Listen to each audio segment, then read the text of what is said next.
সারা বছরই তাদেরকে আমরা স্মরণ করি। আমাদের তাদের সৃষ্টি আমাদের প্রাণে সবসময়তেই থাকে। আমরা তাদের গান, তাদের কবিতা, তাদের অন্যান্য রচনা সমস্ত কিছুই বলা যায় সেগুলো সব আমাদের জীবনের পাথেয় এবং আমাদের জীবনের পথ নির্দেশ করে।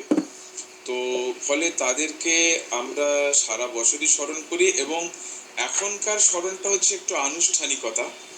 এই অনুষ্ঠান করে তাদেরকে স্মরণ করা হয়।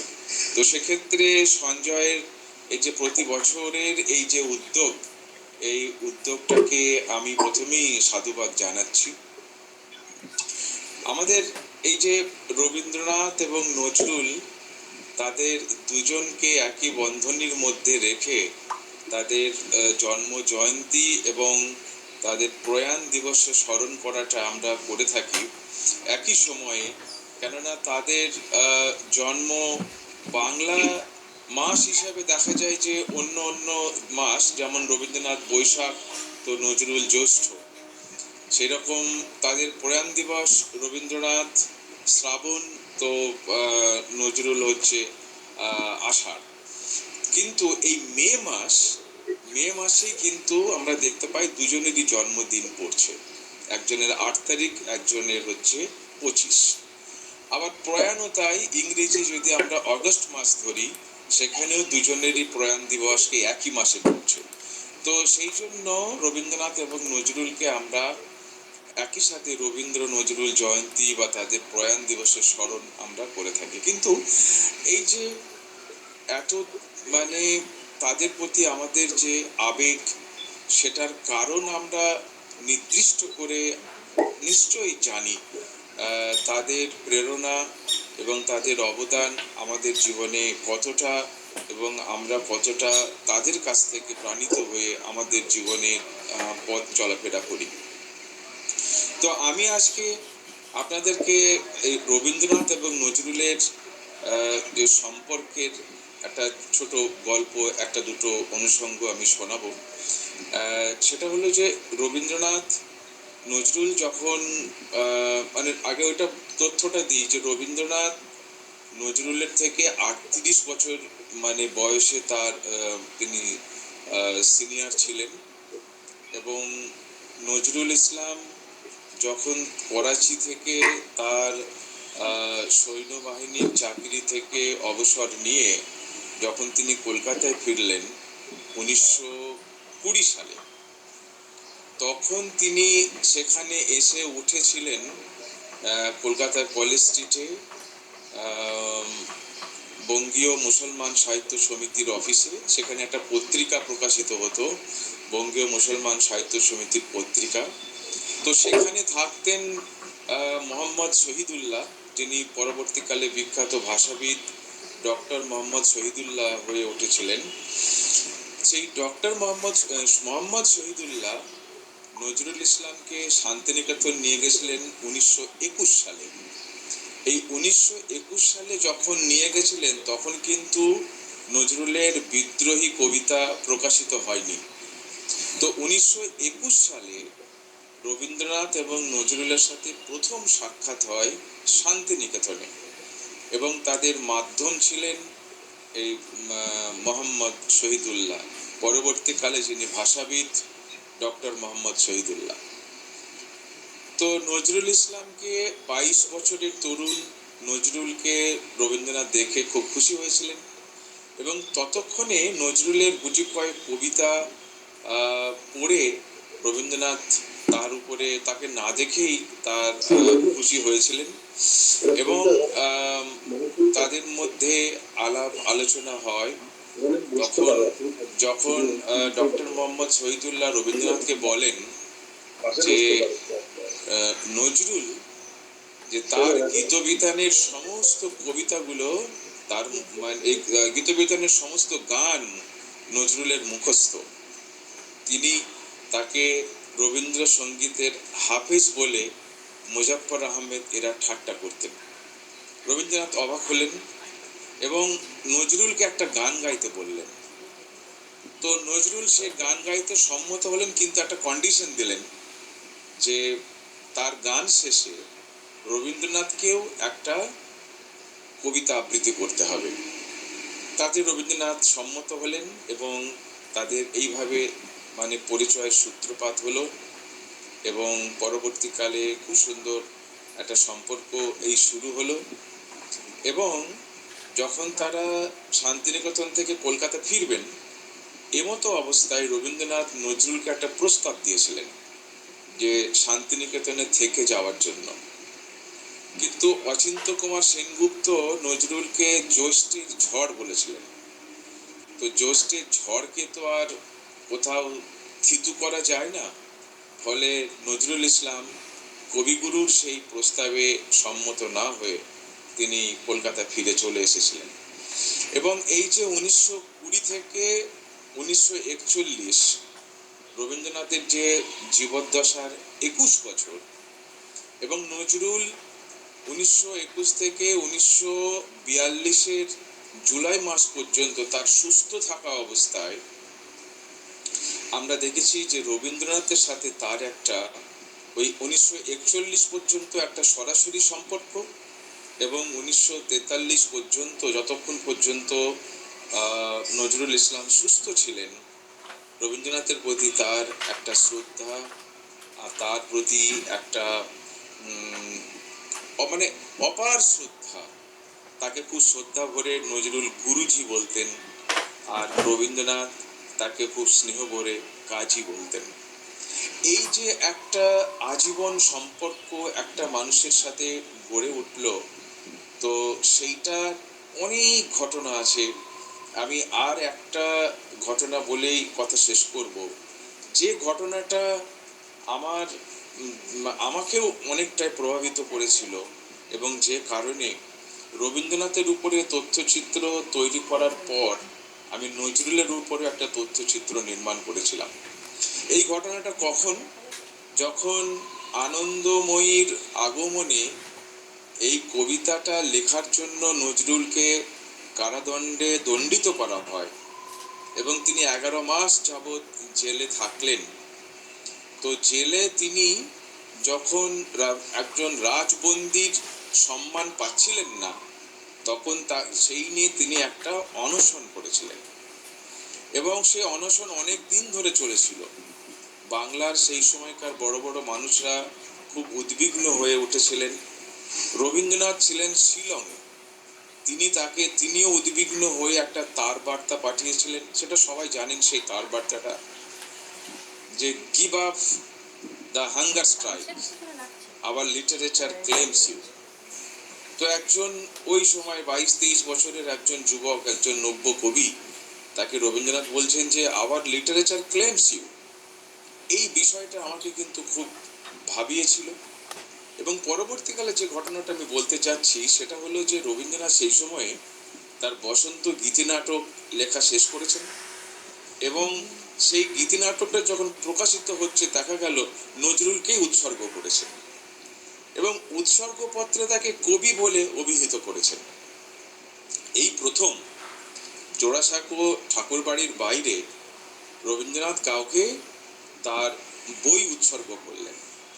স্বভাবতই রবীন্দ্র পরিসরের যারা মানুষজন, তার পারিষদ বর্গ, তারা রেগে গেলেন। রেগে গিয়ে তারা একটা সভা ডেকেছিলেন এবং সেই সভায় রবীন্দ্রনাথকে কৈফিয়ত চাওয়া হয়েছিল এবং সেখানে বলা হয়েছিল যে নজরুলের মতো একটা যুবক, যার কবিতার মধ্যে এত হইচই এবং অসির ঝঞ্ঝনা, মানে তরবারির ঝঞ্ঝনার মতো একটা যুদ্ধ ভাব, তার মধ্যে কি এমন কবিতা দেখলেন যে তাকে কবি বললেন এবং আপনার নিজের একটা বই উৎসর্গ করে দিলেন। তখন রবীন্দ্রনাথ বলেছিলেন যে ওই হইচই দেখে একটা কোনো কবির কাব্য বিচার করা যায় না। কাব্য বিচারের আরো অনেকগুলো দিক আছে, তোমরা সেগুলোকে এড়িয়ে যাচ্ছ। এবং আমার যেটা মনে হয়েছে, রবীন্দ্রনাথ বলছেন যে নজরুলের কবিতা তোমরা খুব ভালো করে পড়োনি। তখন আবার যখন পারিষদ বর্গ বললেন যে কবিগুরু, এই নজরুল এই যে হুজুগের জন্য যে কবিতাগুলো লিখেছেন, এই হুজুগ যখন চলে যাবে তখন নজরুলের কবিতা থাকবে না। তো তখন রবীন্দ্রনাথ যে কথাটা বলেছিলেন সেই নজরুল সম্পর্কে অত বড় কথা কেউ বলেছিলেন বলে আমার জানা নেই। রবীন্দ্রনাথ বলেছিলেন যে দেখো, সময় যখন কবিতার মধ্যে প্রতিফলিত হয় তখন সে কবিতার কবিতা থাকে না, তখন সেটার কাব্য থাকে না, সেটা হয়ে ওঠে মহাকাব্য। তো এই বক্তব্যটা পবিত্র কুমার গঙ্গোপাধ্যায়ের এই স্মৃতি পড়েই আমি উদ্বুদ্ধ হয়েছিলাম। তাই রবীন্দ্রনাথ এবং নজরুল, এই দুই মহাপুরুষ, দুই মহামানব, আমাদের চলার পথের যারা যাদের পথ আমরা অনুসরণ করি, মত আমরা পালন করি, যাদের সৃষ্টি নিয়ে আমরা মগ্ন থাকি, তাদের সম্পর্কের সামান্য একটা ঝলক আমি এই প্রোগ্রামে বললাম। তো আমাকে আজকে এখানে বলার জন্য সঞ্জয়কে আবার ধন্যবাদ। আমি সঞ্জয়ের এই ধরনের প্রোগ্রাম ও আরও করবে তার জন্য আরও আমার শুভেচ্ছা জানিয়ে আমার কথা শেষ করলাম। আপনারা সবাই ভালো থাকবেন। আমাকে এখন যেতে হবে একটা সেই 19শে মের ভাষা দিবসের অনুষ্ঠানে। আমি আপনাদের কাছ থেকে মার্জনা চেয়ে আমি বেরিয়ে যাব। সঞ্জয়, ভালো থেকো। হ্যাঁ স্যার, আপনিও ভালো থাকবেন। আর পরের অনুষ্ঠানে আপনার এই ভাষা দিবস নিয়ে যে প্রোগ্রামটা আমরা করবো, হয়তো 3 তারিখ মিলবে না, কিন্তু আমরা এই ধরনের প্রোগ্রাম করবো। সেই অনুষ্ঠানে আপনার এই আজকে যে অভিজ্ঞতা হবে, এই অভিজ্ঞতার কথাও শুনবো এবং অন্য কথাও শুনবো।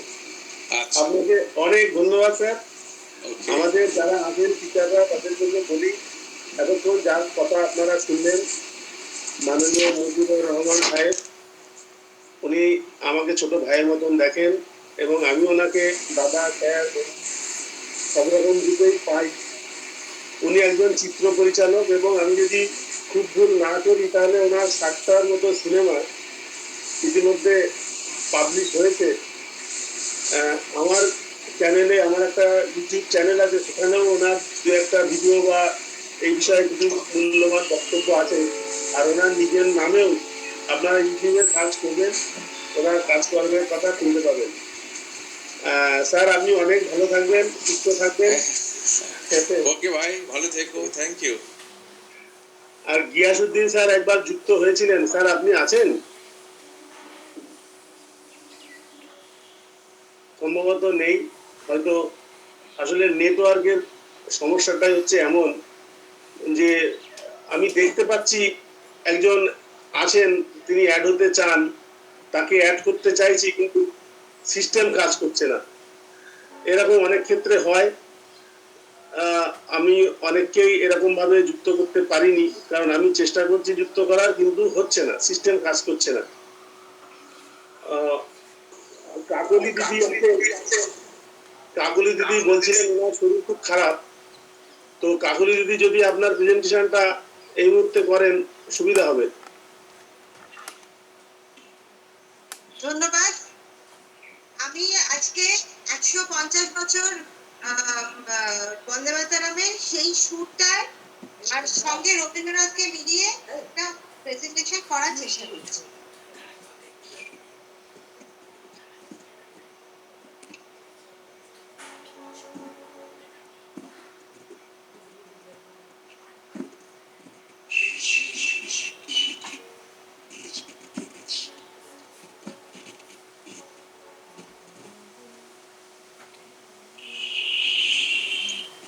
To smell. Milan.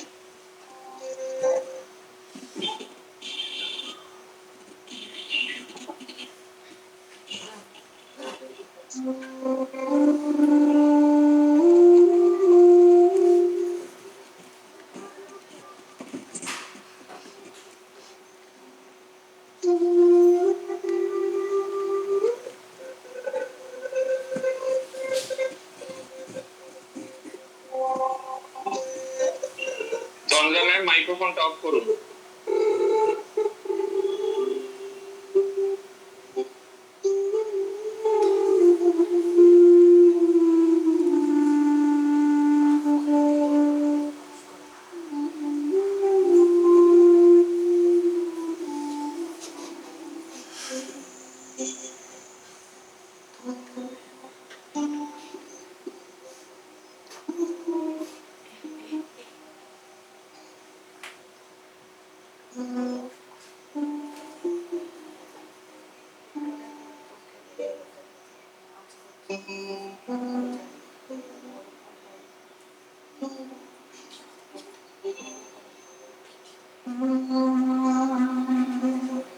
দেশের মাটি তোমার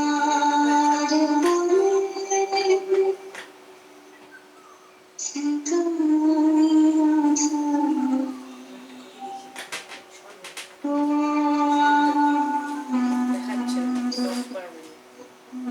পরে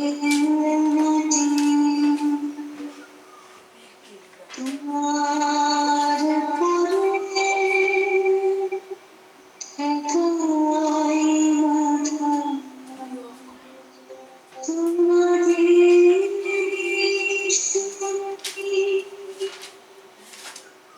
তোমাদের তোমার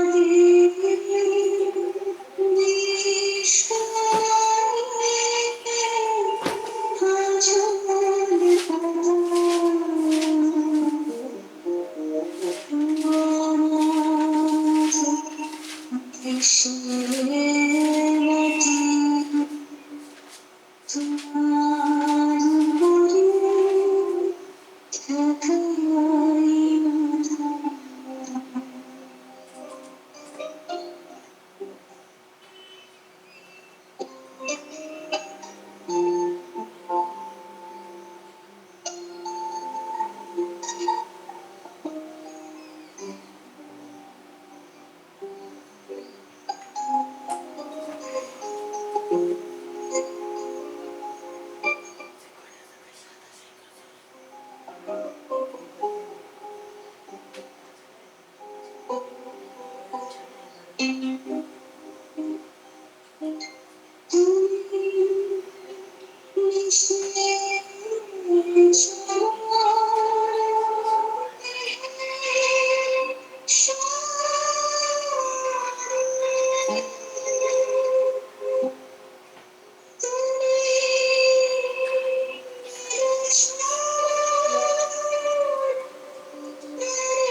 ধন্যবাদ ম্যাডাম, আপনার সুন্দর নৃত্য পরিবেশনার জন্য।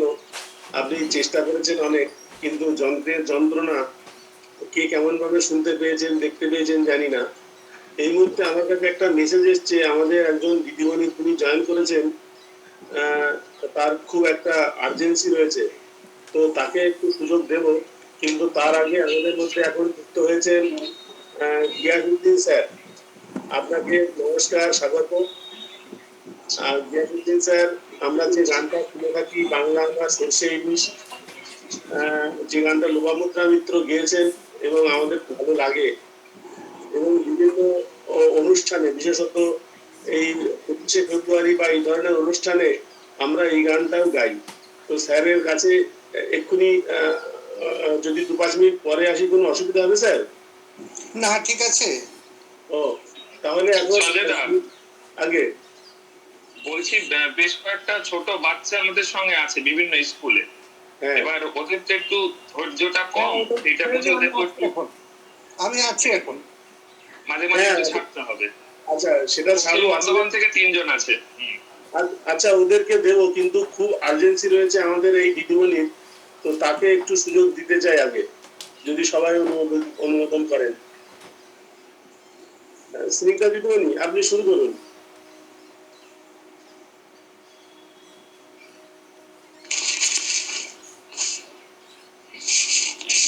শোনা যাচ্ছে কথা?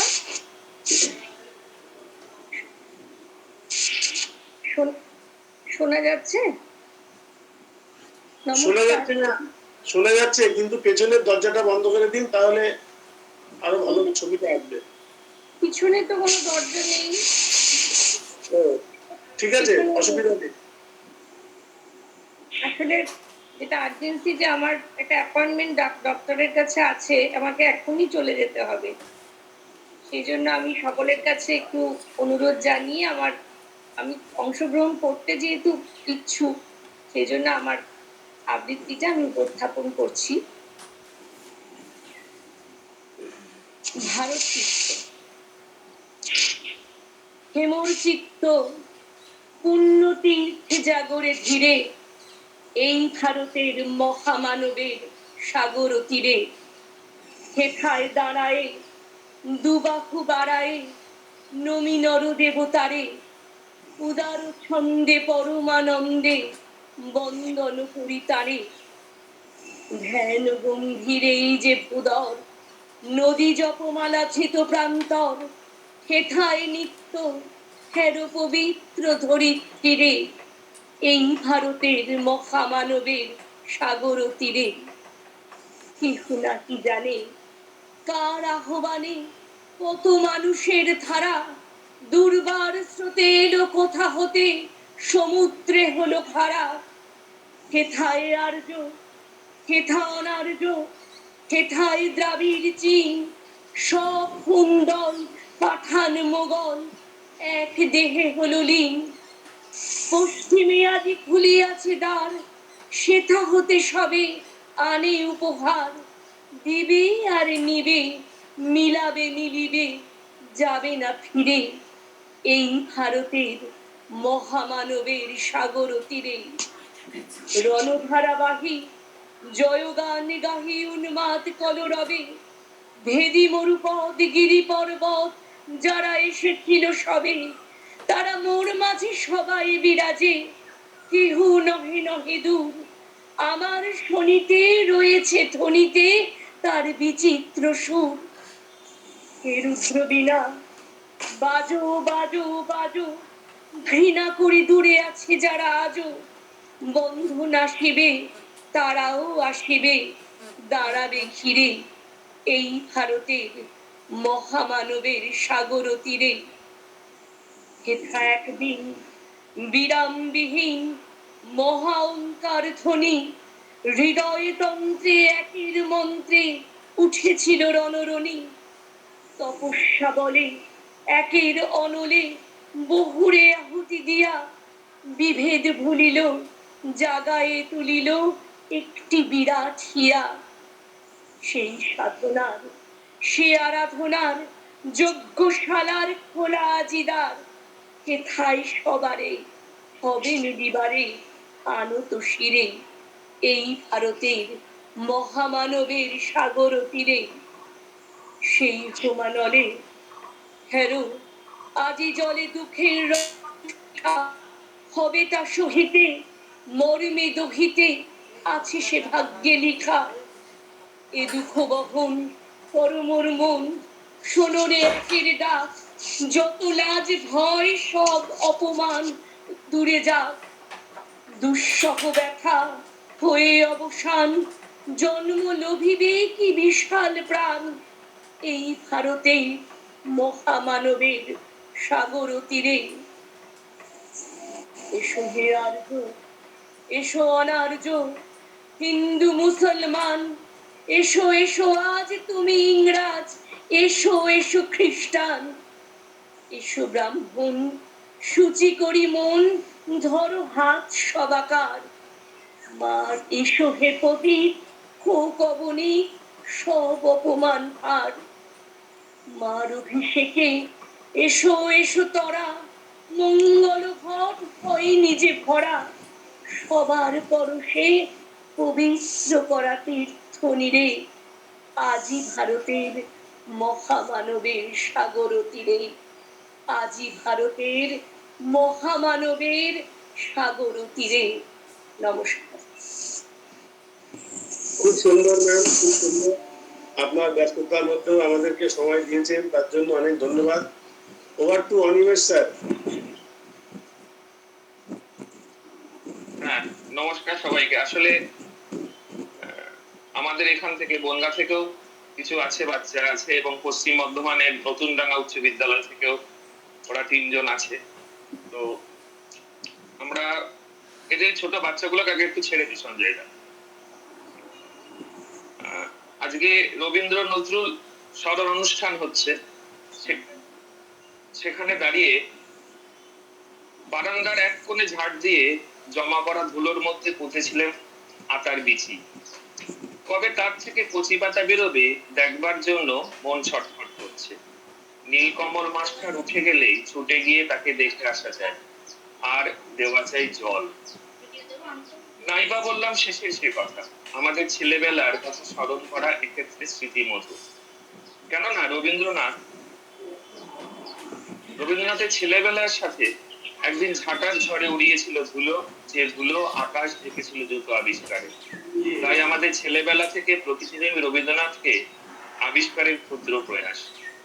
আমরা তখন 3য় শ্রেণীর ছাত্র, একটু উঁচু ক্লাস 1-2 এর দাদা। বাংলা বই খুলতে প্রথম রবি ঠাকুরের কবিতা সাধ। কতদিন ভাবে ফুল উড়ে যাব কবে, যেথা খুশি সেথা যাব, ভারী মজা হবে। তাই ফুল একদিন মেলি দিল ডানা, প্রজাপতি হলো তারে কে করিবে মানা। এখন ক্লাস 2 এর সায়ন্তন রবি ঠাকুরের একটা কবিতা নিয়ে আপনাদের সামনে আসছে।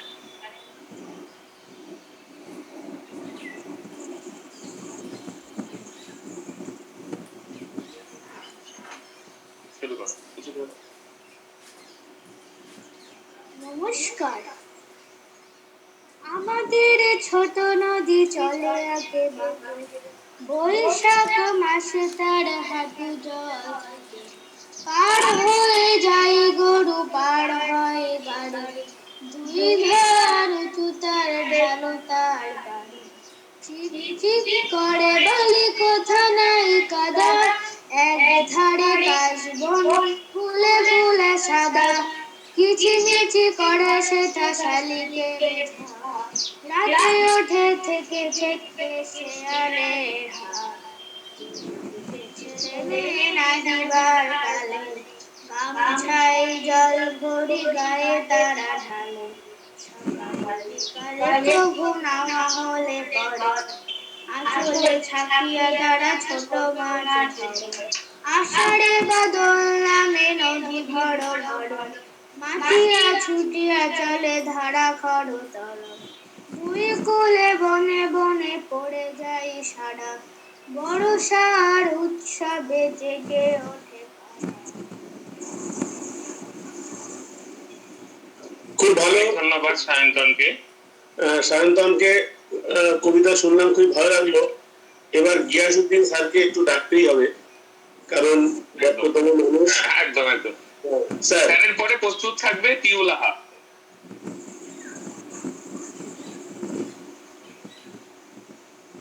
আমি গিয়াসউদ্দিন স্যার সম্পর্কে একটু বলি।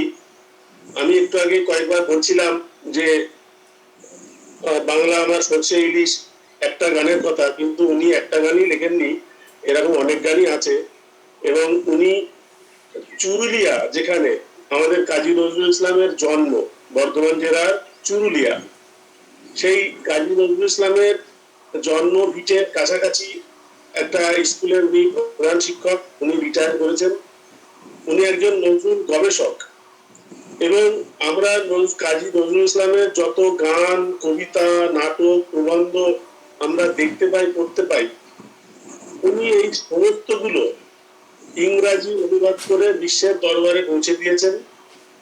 আমি সম্ভবত জানি যেটা, সেটা হচ্ছে 4টি বিরাট বিরাট ভলিউমে ওনার বই প্রকাশিত হয়েছে। সুইডিশ একাডেমিতে, অর্থাৎ যারা নোবেল দেয় সেই একাডেমিতেও ওনার বইয়ের কপি চলে গিয়েছে।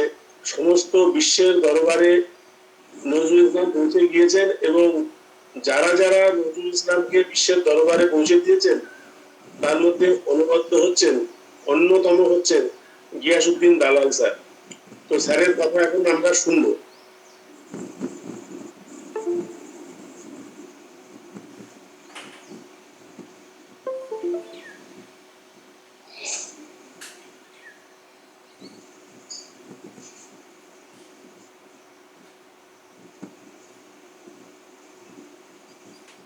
স্যার আপনি কি আছেন?